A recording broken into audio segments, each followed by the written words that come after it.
bakışın dünyaya değer. Sen kimi yarım yoktu bilirəm güzel. Saçların güzel denizdi yarım. Eşkin bir akarsu tek temizdi canım.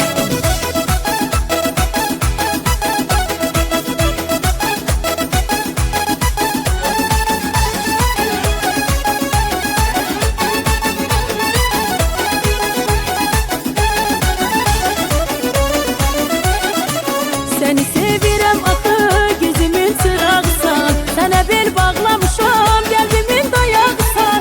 Bilirsən bu dünyada yoxdur mənim gümanım. Hayatın ulduzusan başıma mən dolanım. Süzmə gözlərin mənə gülüm aşiqəm sənə. Sən mənə yar o gülüm baxmaram heç gözələ. Yaradıb tək yaradan bu ürəyimə səni. Kim atar mən də atam axı sən tək gözəlim.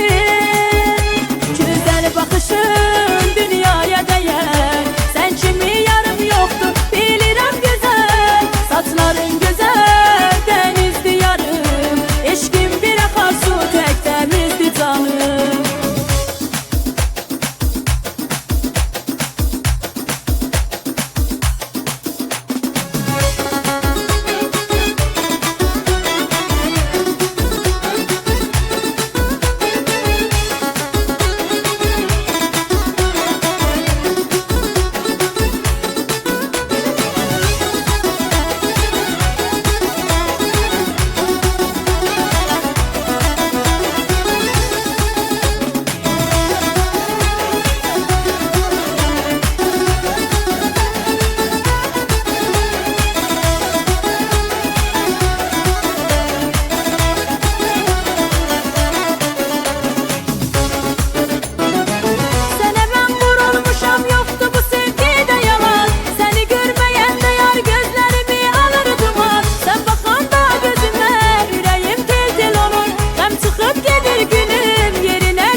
Atma gülüm, güzel bakışın dünyaya değer. Sen kimi yarım yoktu bilirəm güzel. Saçların güzel denizdi yarım.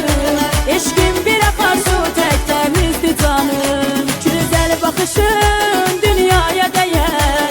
Sen kimi yarım yoktu bilirəm güzel. Saçların güzel denizdi yarım. Eşkin bir akarsu tek temizdi canım. Said Sayyah.